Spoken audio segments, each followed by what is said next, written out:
If it's Tuesday, January 6th, plot twists. Chairman Benny Thompson says the committee won't release its final report until after September, in the run-up to the midterms, as two more former Trump White House officials prepare to testify publicly this week. The latest on the investigation that's showing no signs of slowing down in just a moment. Plus, the message from Maryland. Democrats hope to flip a hotly competitive governor's seat as former President Trump picks a fight with the state's Republican governor. What to watch for as primary polls close in just a few hours. And later, real fears. Monkeypox spreads in big cities, including the nation's capital, as the U.S. confronts the most contagious strain of COVID-19 seen yet. I'll talk to a top doctor advising the White House's dual response.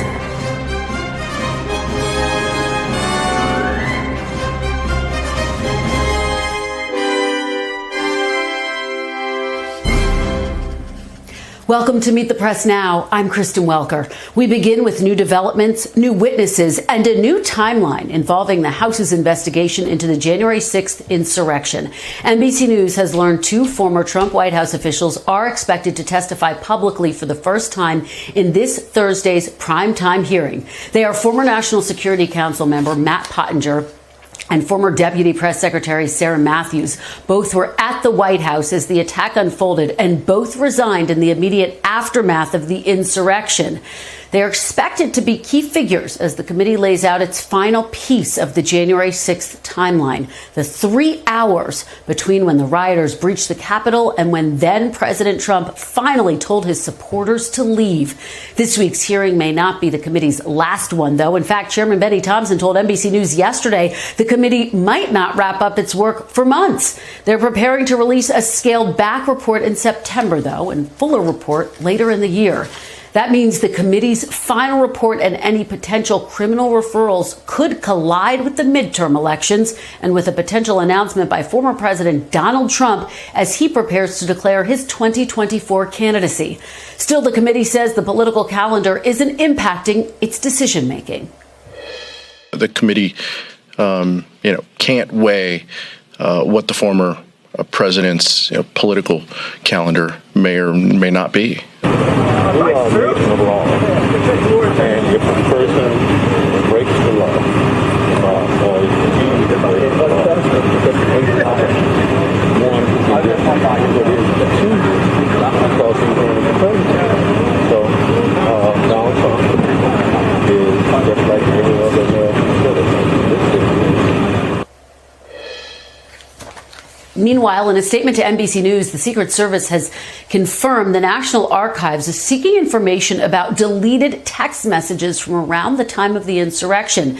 And a jury heard opening statements this afternoon in the criminal contempt trial against Trump ally Steve Bannon for refusing to cooperate with the January 6th committee's investigation. We have got a lot to unpack here, folks. Joining me now to get us started, NBC's Ali Vitale has the very latest from Capitol Hill. I'm also joined by NBC News Justice correspondent Pete Williams and NBC News legal analyst and former U.S. Attorney Barbara McQuaid.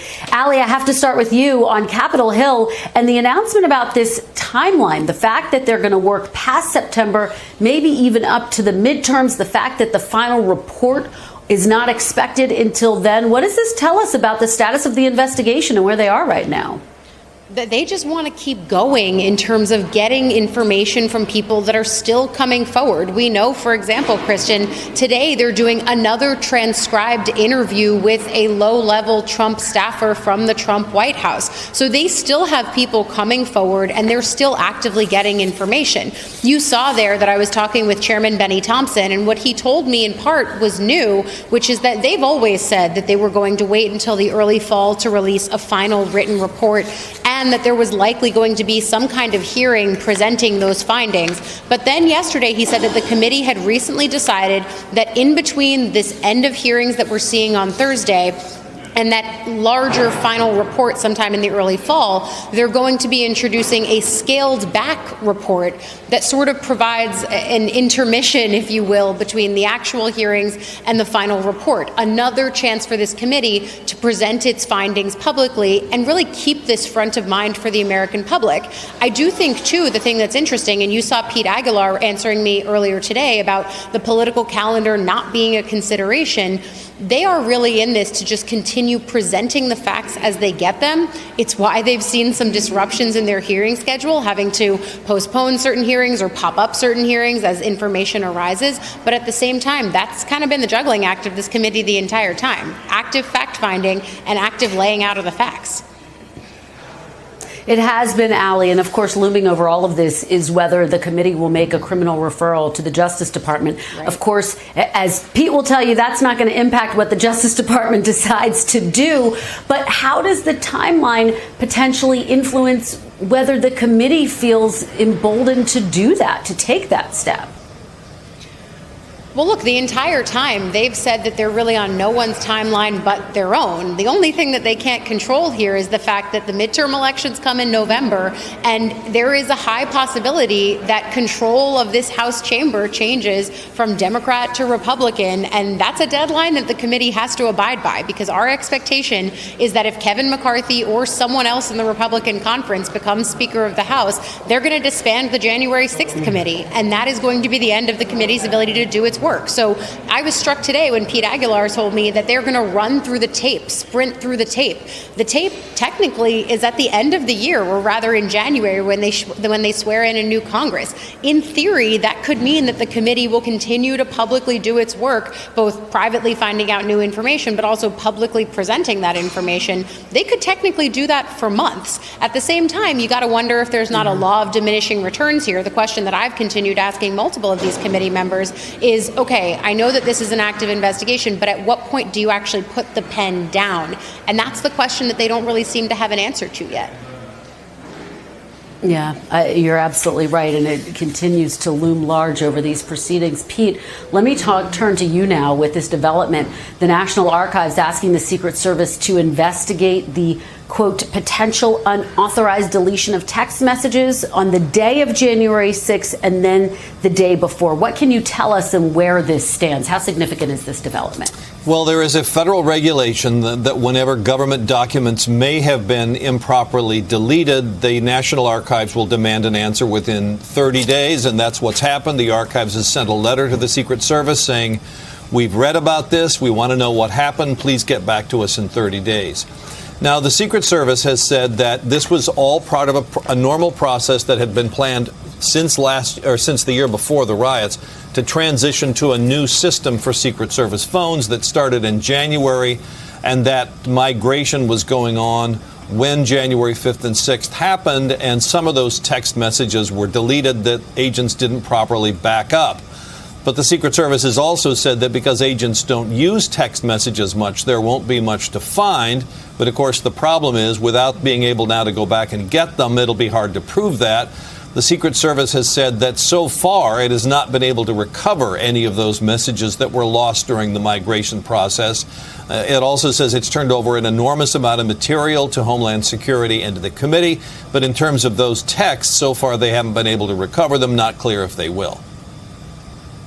And obviously something the committee is very interested in sure, learning and the committee more can about. also question and the agents, right? Yeah, very good point, Pete. I'm glad you raised that. We're also tracking, and I know you're tracking, this other story that's kind of tangential to the January 6th committee hearing that we're all going to be watching this Thursday, which is what's happening with Steve Bannon and his trial. A jury was seated earlier this afternoon in his trial, and obviously this has to do with the fact that he was held in contempt for not complying with the committee's requests. What's the latest there, Pete? So the opening statements are done. They were both briefed by both the government and Steve Bannon's lawyers. The government said it's not like he got stuck in a broken down Metro car. He just declined to cooperate. He was thumbing his nose at the orderly process of government, the prosecution says. But his defense lawyer said that because the committee kept asking him for material, even after the date on the subpoena, that Bannon assumed, rightly his lawyers say, that the dates on the subpoena were flexible and that the timeline kept changing. And it's not like he didn't respond. It's just that they kept pushing out when he had to respond. And his lawyer also urged the jurors to ask themselves, is this evidence affected by politics? Finally, the first witnesses is now testifying. It's Kristen Ammerling. She's the general counsel of the January 6th committee. So the government is now beginning to lay out the facts. Given that there was so much public scrutiny on this case, Pete, was it more challenging to seat a jury? Well, it turned out not to be. Bannon's lawyers were mostly worried about what attention there would have been to him from the January 6th hearings or a CNN documentary. Those things never really came up much during the questioning process. People seem to know a lot about Steve Bannon from all of his previous statements. He's certainly been a prominent person. So the task was to find people who could set that aside and just basically decide the case on the facts that are presented during the trial. And also, of course, whoever was bounced from the potential jury pool by the government and by his lawyers. So now they've got a jury, 12 jurors and 2 alternates, and they're off to the races. All right. They certainly are, and we will be tracking that. Barbara, let me have you weigh in on all of this. And let's just start with the January 6th committee primetime hearing that we are all anticipating on Thursday. We're going to hear from Matt Pottinger, Sarah Matthews. I have to tell you, I was at the White House on the day of January 6th, and you could see how visibly moved and upset Sarah Matthews was. She had tears in her eyes for part of that day. What are you going to be watching for, and why are these 2 witnesses significant? Well, I think we're going to hear about the inaction that was occurring at the White House at that day. When Donald Trump had the power, we saw later, to call off the mob, to call in the National Guard, to tweet, to do something, and that he wasn't interested in doing anything. I can understand how someone who is a young staffer, an idealistic person, might find that incredibly disappointing and disillusioning. And I think some of those people can be some of the best witnesses, just like Cassidy Hutchinson. You know, they're young and idealistic. They have not yet made the kinds of compromises that occur later in one's career when you find out what you might need to do or to say to play ball and to advance your career in politics. Younger folks, are still believing in the mission and in the cause. And when they see something so disturbing, are the ones who are willing to speak out about it. They were willing to resign that day. So I think they might be willing to say what was going on during those 3 hours. And I think that could be an important link between President Trump and the violence that occurred at the Capitol. If he knew that it was going to occur, or if he had the ability and failed to take action, I think that could link him up to some serious charges relating to the deaths that occurred that day. And Pottinger's interesting because, of course, he was a top official with the National Security Council. Could he potentially shed new light on the national security implications at play that day and potentially strengthen the committee's case here? I think he could. We don't know right now exactly what he'll say. We know that he's going to talk about how he resigned that day. But in light of his role, he may have had access to some of the intelligence information about the domestic terrorism and the extremist groups that were coming to the Capitol. As we heard the other day from the District of Columbia Homeland Security chief, the systems were blinking red with the threat that was coming, and yet there was not steps taken to protect the Capitol beyond a normal type of a protest. And why not? And so I think that would be a fertile ground of inquiry for someone in his position.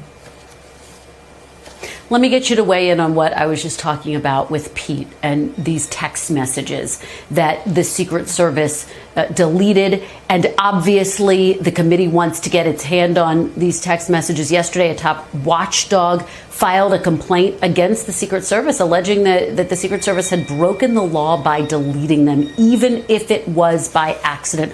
What is your take on this, Barbara? How big of a deal is this? Yeah, I think it's important to get to the bottom of why this happened. The Secret Service isn't helping itself with its initial statements, some of which were contradictory, some of which were sort of non-denial denials. And so I think getting to the bottom of how this happened is very important. You know, in large bureaucracies, sometimes human error gets in the way of good judgment. But in this case, they had to know that the events of January 6th would be the subject of investigations. And so even if the normal course was to replace phones without double checking that the data had been backed up, you would think that someone would issue a directive to take extra care that that be done with regard to messages sent on January 6th. So if those messages are gone, I think it reminds me a lot of the 18 and a half minutes that we saw in the Nixon tapes that were deleted. I think it creates some inference that maybe someone is trying to destroy something that could be incriminating. And Pete makes the point, they may not be recoverable. Right, so it may be that they're gone Barbara, forever. how challenging is that? Yeah. If they're not recoverable, then we'll never know what was in them. It is possible, I suppose, to use forensic tools to find them, but it seems that the reporting today is that they're gone and they're going to stay gone.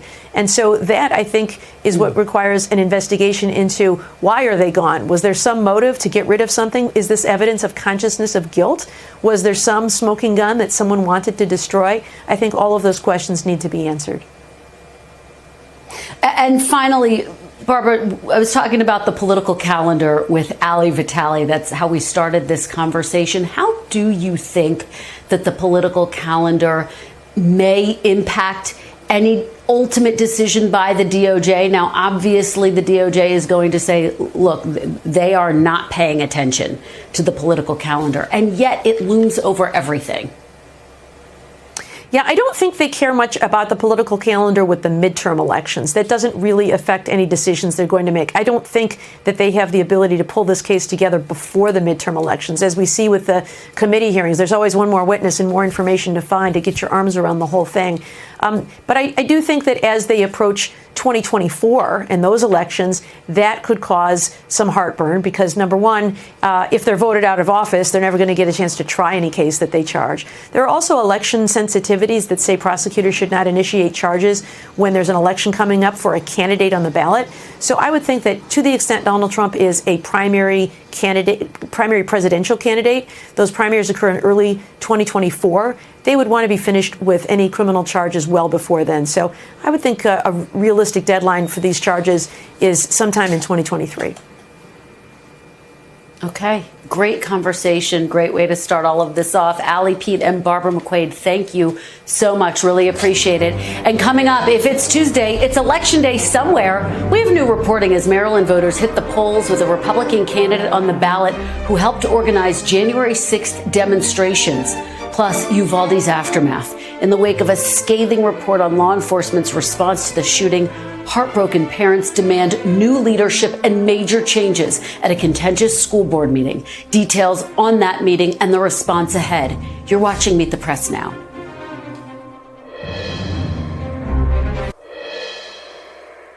Welcome back. If it's Tuesday, somebody is voting somewhere. And today that somewhere is just a few stops up the Red Line Metro in Maryland, where some national political storylines are on display big time. Starting with yet another proxy battle on the right between former President Trump and one of his most notable critics. In the GOP primary for governor, the state's term-limited Republican governor, Larry Hogan, is trying to steer his party away from the former president. Hogan is backing Kelly Schultz, a former member of his cabinet. Mr. Trump is backing Dan Cox, who helped charter buses for demonstrations on January 6th.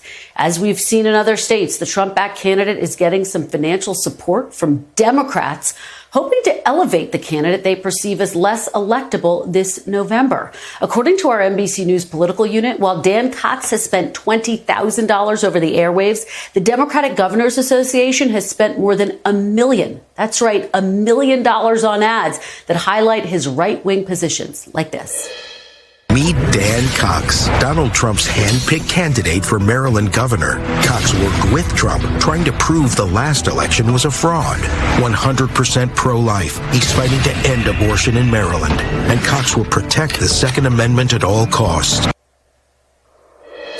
NBC's Gary Grumbach is on the ground in Maryland with the very latest on today's primaries. Gary, so good to see you. You've been talking to voters in the Baltimore suburbs. So are these ads working? What do you think?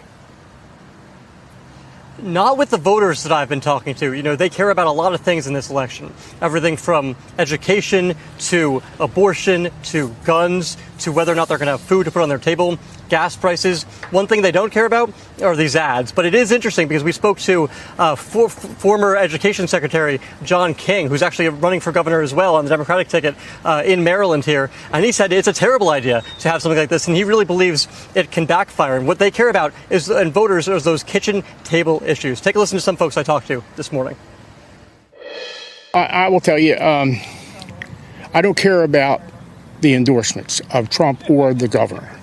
Not because of Trump, but I did vote for Cox for a lot of the same reason I would have voted for Trump.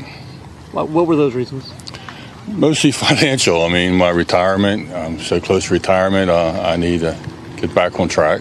I usually pick my candidates based on not which side they're on, but what their issues are.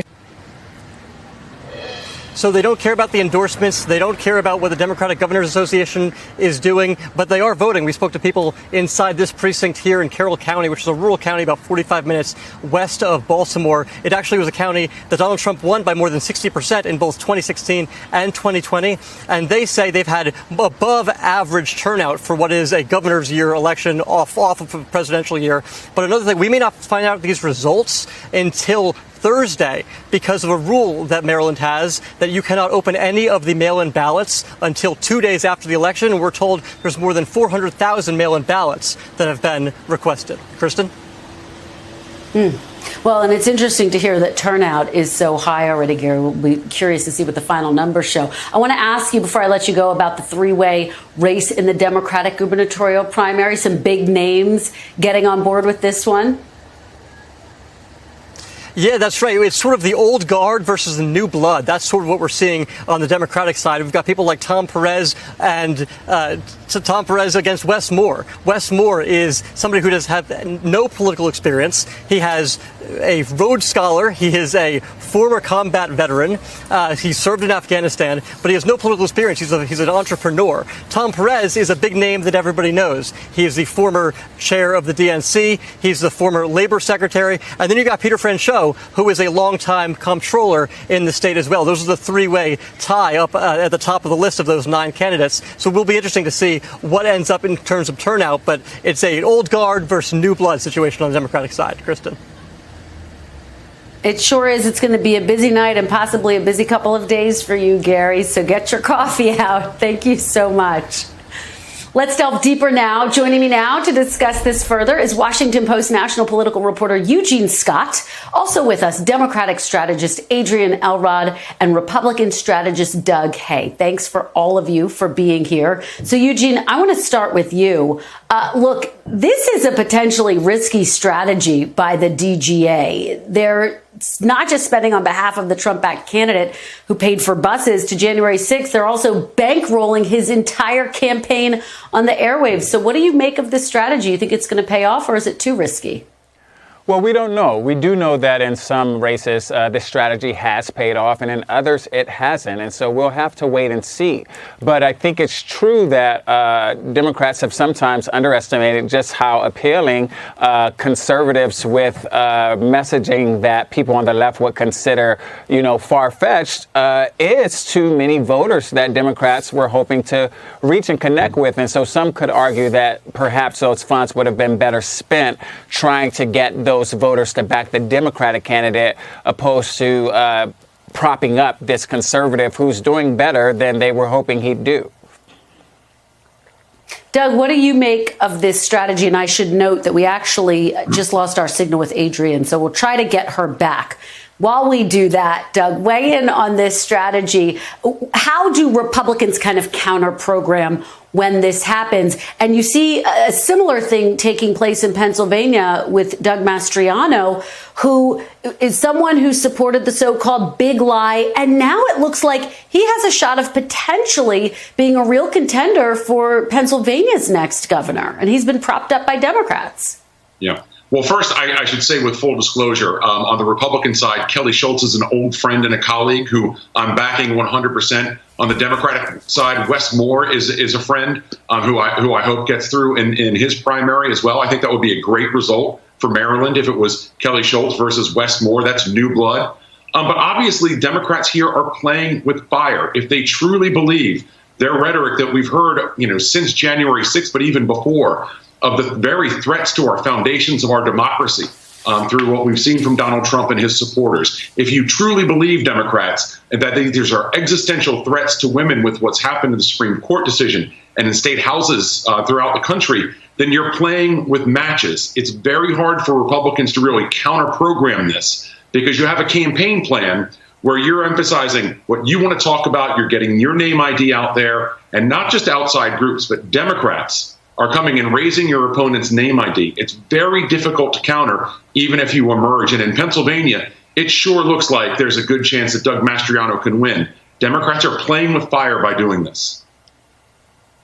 Yeah. And I remember, when he won the primary, the sense was he had no shot. And a lot of people said, careful. And now here we are. Doug, let me ask you, when you look at someone like Governor Larry Hogan, is he part of a dying breed? Or moderate Republican governors in blue states going to be harder and harder to find? Well, I think to some extent, yes. But there's also the real dichotomy between what we used to say moderate versus conservative, to where we now have the Trump acolyte and the person who's willing to admit that our elections are free and fair and operate as they should, who's willing to not only tell the truth, but recognize truth about things. This is how the party has pulled itself apart just over the past 2 years and moved in different directions that a lot of Republicans find dangerous. And a lot of independent voters look at the Republican Party and say, this is not a Republican Party I can support. It's why Joe Biden's approval rating is the best thing for Republicans right now.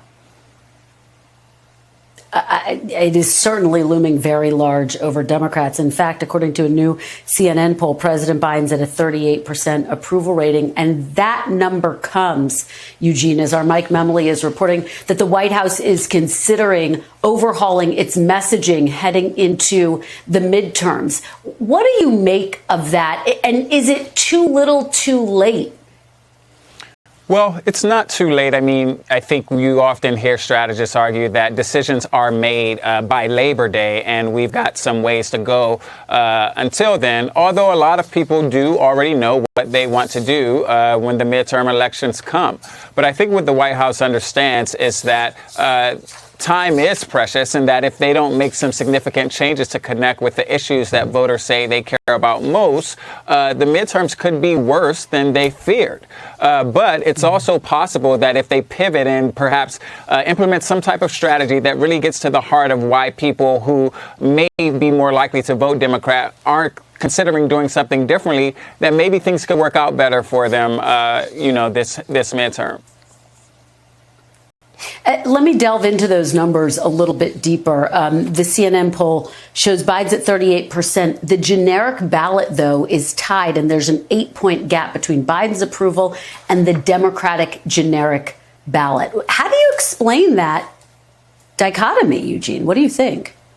Well, I think what we're having is a lot of people, or what we're seeing is a lot of people paying attention to their local lawmakers, their representatives, their governors, and seeing some actions coming from those elected officials that they aren't seeing coming from the White House. And that's why some voters are, more pleased, quite frankly, with their locally elected officials, their mayors even, than they are from the White House. And so that's one thing I think that's benefiting Democrats, even Biden, that not everyone is being viewed the same. And just because some people aren't that satisfied with the president doesn't mean that they will hold Democrats responsible completely in November. Adrienne Elrod is back with us. Adrienne, I'm going to get your take on President Biden and his drag on the party right now and his potential new messaging. But before I do, I have to ask you about what I started off talking about, which is the idea that Democrats are pouring all of this money into candidates who are far right, Trump-backed candidates, Doug Mastriano in Pennsylvania, Cox, who's running right now in Maryland. How risky is this strategy? Does it make you nervous as a Democrat? Doug just made the point, if you truly believe that these people are a threat to the democracy, is it too risky to put that type of money behind them? Well, first of all, it's a tactic, Kristen, that has been used for many, many years. Doug knows this. He's worked at several different committees.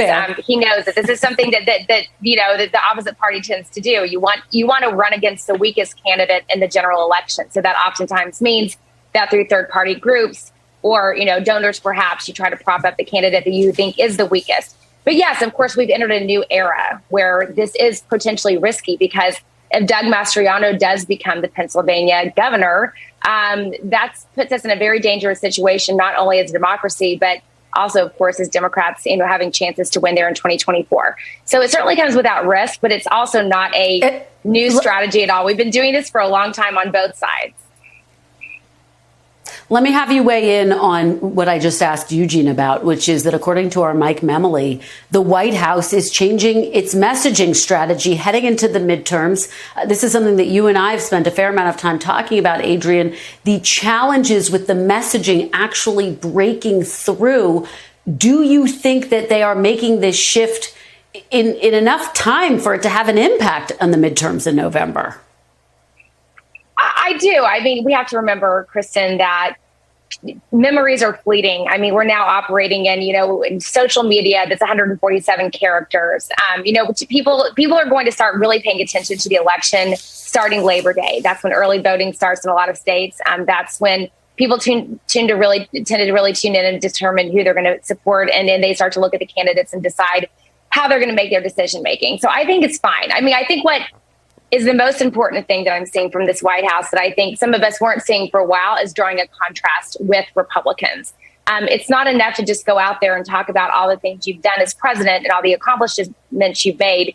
You've got to actually draw that contrast. And I think the White House is actually doing a better job now, not just, from the bully pulpit, from the president himself, but also arming surrogates with the information they need to draw that contrast between how Democrats govern and how Republicans would govern. Doug, very quickly before we go, I'm going to give you the final word. Of course, the big question mark looming over all of these races is when will former President Trump declare that he is running today again? He says he's going to do it. And I've spoken to a number of Republicans who are concerned that that announcement could come this summer or in September before voters go to the polls. What do you think the impact would be? And has the impact already essentially been made? Just the fact that he's teased that. We don't know yet, but Republicans want to talk about inflation, rising crime, and the border. And that's it. Donald Trump's not one of those three topics. Republicans don't want him in the race right now, and they sure don't want him as a leading topic of conversation. All right. Well, that was the final word. There you have it. Eugene, Adrienne, Doug, great conversation. Thank you so much. And coming up next, we're going to shift gears a bit and turn to the grief and anger in Uvalde, emotions running high at a tense school board meeting in the aftermath of a scathing report into the mass shootings police response. We have the latest on that story from Uvalde. That's next. You're watching Meet the Press Now. We're back after a quick break.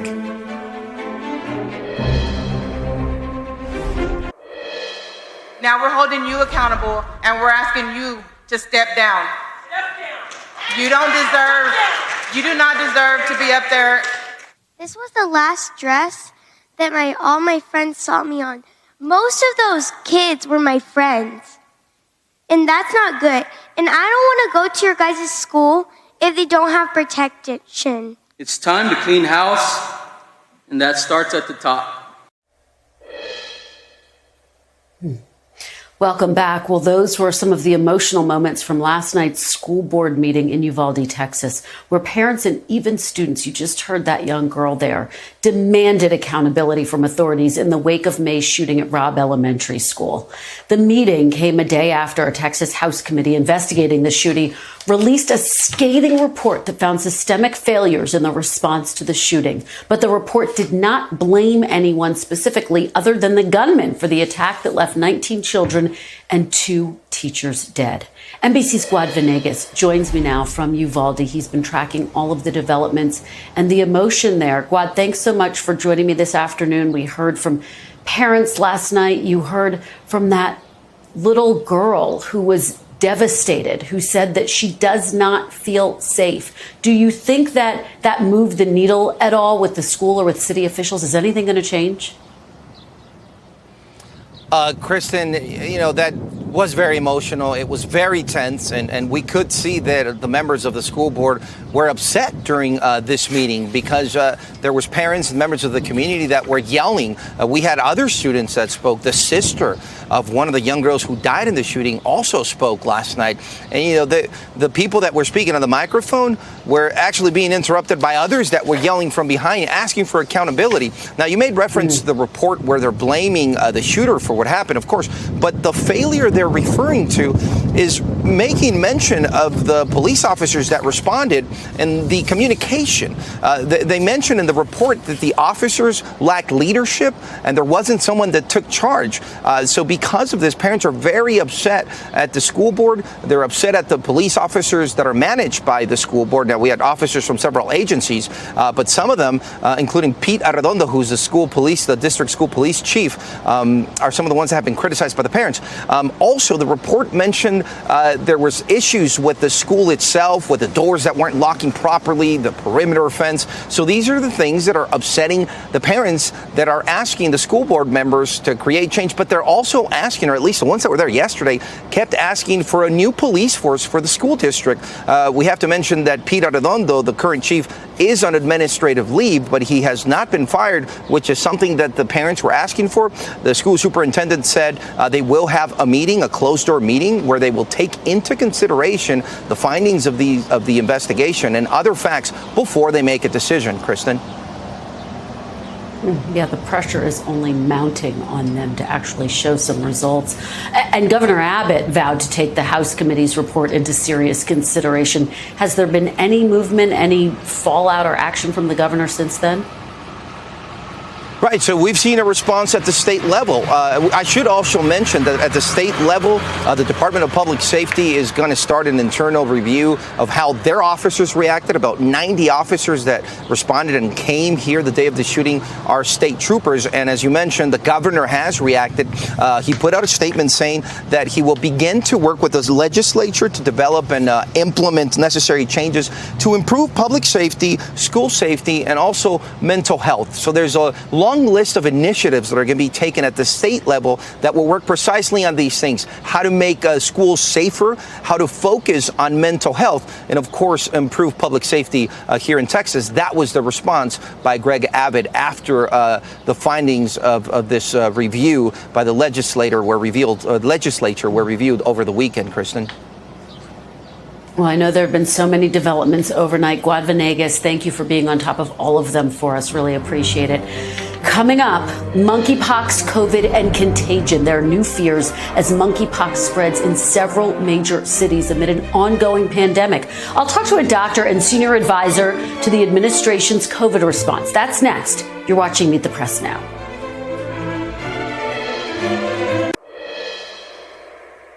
Welcome back. January 6th Committee Chairman Benny Thompson's positive test for COVID is yet another reminder the pandemic is far from over. In fact, the daily average of new cases nationwide is up more than 40%, topping 136,000 cases a day. And as public health officials continue to contend with COVID, they're also dealing with a separate health crisis. We've been talking about it for weeks now, monkeypox. Right now, Washington, D.C. is ground zero for that outbreak, with more cases per capita than any state. And in New York City, where people lined up for blocks for their first dose of the monkeypox vaccine, cases have almost doubled in the past 5 days. I'm joined now by Dr. Cameron Webb, Senior Policy Advisor for Equity on the White House COVID-19 response team. Dr. Webb, thank you so much for joining me this afternoon. Really appreciate it. Thanks for having me. Let's start off by talking about COVID before we get to monkeypox. What concerns you about this new strain that so many people are getting? Well, BA5, we've been tracking it for months, and one thing is really clear. It's shown an ability, and it's become that dominant strain. BA5 now, and the numbers were just updated today, between BA5 and BA4, that's over 90% of the cases of COVID that we have here in the U.S. BA5 alone is about 78%. So it's telling us that we have a lot of BA5 circulating. This particular subvariant has the ability to evade both natural immunity from a prior infection and also some of the immunity you get from vaccines. And so that's why it's so important to be up to date with boosters. And we're really pushing folks to stay as protected as possible. The good news is our treatments are still effective. So the pills like Paxlovid, our monoclonal antibodies, but it tells us the reason why we're seeing all these cases, we're dealing with yet another variant that can do quite a bit of damage. Yeah, and in fact, hospitalizations are up, deaths are up, and yet you see Americans increasingly returning to a pre-pandemic way of life after 2+ years of dealing with this. And I guess the question is, Dr. Webb, are we at a moment where cities and states and maybe even the federal government need to consider reimposing some of those restrictions that were in place in the early days of the pandemic? Mask mandates, for example. Well, the thing to keep in mind, every mandate that we talk about, the mask mandates and the like, those are decisions that are really dependent on what's happening locally. Those are state, local decisions. But the thing to keep in mind here is we've said consistently, CDC's guidance has been very consistent in saying when your COVID community levels are higher, when you see levels like what we see in so many communities around the country right now, these are moments to wear your mask. It's very similar to how if you see that it's raining outside, it's time to bring an umbrella. This is time in a lot of those communities to wear masks. And I think that's why it's so important that we continue to put that recommendation in front of people. We continue to encourage folks to test regularly because there is a lot of COVID in communities. I think that what we know is that these mandates that we saw in the earliest days of the pandemic were necessary because we didn't necessarily have the range of tools that we have today. It doesn't change the fact that there's still effective parts of the public health strategy and response. And so we continue to encourage folks to wear masks if they're in communities with higher levels of spread, continue to encourage folks to stay vaccinated, have their up-to-date vaccination status, get boosted. And then, if you are eligible, if you're one of the people who would benefit from treatments, certainly talk to your provider about treatments because it can be a life-saving intervention for you. And let's talk about monkeypox now, the other issue that you are focused on. The WHO said last month monkeypox does not constitute a global public health emergency. Do you think that's changed over the last 30 days, given the spike in cases that we've seen, particularly in major cities? Well, I'll kind of leave it to WHO to make those broader declarations. But what we would say is this has our full attention as the United States government. There are so many resources that we're trying to get out to communities, whether it's the treatments that we're distributing, more than 200,000 that we now have that we're sending out. And so there's so many different ways that we're trying to make sure that our public health infrastructure is prepared. But it is really challenging because you're putting this on top of an existing pandemic with COVID-19. Individuals and communities are scared, providers are making sure that they've got the tools they need. So it definitely is complicating things in a lot of communities. And our work is to make sure we're speeding resources to those same communities. And there have been some real concerns and challenges, frankly, in some communities getting the vaccine, particularly in New York. You just talked about the fact that the administration is focused on that. But can you say specifically, what is the administration doing to increase supply of the monkeypox vaccine? Well, there's certainly going to be more coming on that, in the coming days and weeks. But we are recognizing what's happening in states all over the country. Can you get specific, Dr. Webb? What do you mean by that? There are going to be more vaccines coming or more information coming about the rollout of more vaccines? More information is what I was referring to. But a great example is with the treatments specifically. We were getting feedback from providers that there simply weren't enough treatments for them. And there were a lot of complications in that. And so we had an additional over 100,000 treatments that we announced are going to be sending out to the states. You see states all over the country. We're trying to make sure that providers have that. A lot of this is some of that public health education piece, making sure that people are getting the information they need and providers have the tools that they need. So it is building a pretty rapid response. We, in our team here in the White House, we're working closely with HHS, working with the states, getting all the information we can possibly get to really speed a response. But we're building that, based off a lot of the experience and the kind of pathways we built for the COVID-19 pandemic. All right, Dr. Cameron Webb, thank you so much for this really important information at a critical moment. Appreciate it. Still to come, London is burning. The city's hottest day on record results in a huge surge of blazes across the capital. This as millions of Americans cope with a brutal heat wave of our own. More on the global climate crisis and consequences after a quick break. Stay with us. Welcome back. The UK continues to see record-breaking heat as its National Weather Service recorded temperatures over 40 degrees Celsius for the first time in its history. That's 104 degrees Fahrenheit, folks. London's fire brigade declared a major incident today as they responded to a surge of fires across the capital, and they're asking Londoners to report fires as soon as they see them. The fire brigade is fighting at least 10 fires across London. Today's declaration follows the UK's first ever red warning yesterday. The UK is also seeing impacts of the heat on their infrastructure, with the Met Office warning against travel due to buckling railways and melting roads and runways. Even as the UK already reached its highs for the day, temperatures still remain dangerously hot overnight. But the UK isn't the only country seeing extreme heat today. In fact, here at home, parts of the country are also under heat advisories as some states see temperatures rise above 100 degrees. Amid all these weather events, the White House announced President Biden will travel to Massachusetts tomorrow to deliver remarks on how to tackle the climate crisis as he weighs how to revive his climate agenda. I'm joined now by Robinson Meyer, staff writer at The Atlantic covering climate and energy, to discuss all of this. Thanks so much for joining me. Really appreciate it. Absolutely. Thank you for having me. Now, of course, the backdrop to all of this is Senator Manchin just essentially put a big pause on negotiations with Chuck Schumer. They were discussing a potential climate and tax deal, and it has fallen apart for now. So my question for you is, we know the White House has kind of dangled this idea that President Biden might announce a national climate emergency. What would that even mean? What authority would that give him?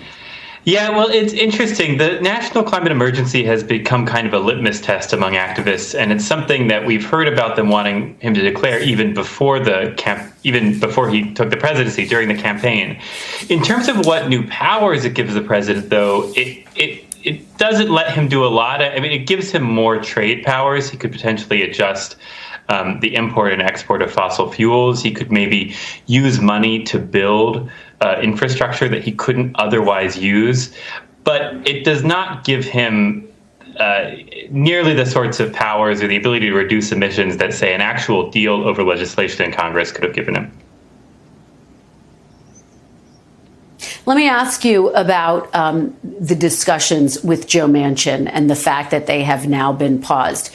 You have written that essentially this time is the last straw for you in terms of being able to trust what Joe Manchin says, that you were willing to give him some leeway about his concerns over inflation, but his recent decision to pull out of these talks for a new climate deal really crossed the line. Why is this the moment that you think he's really crossed the line?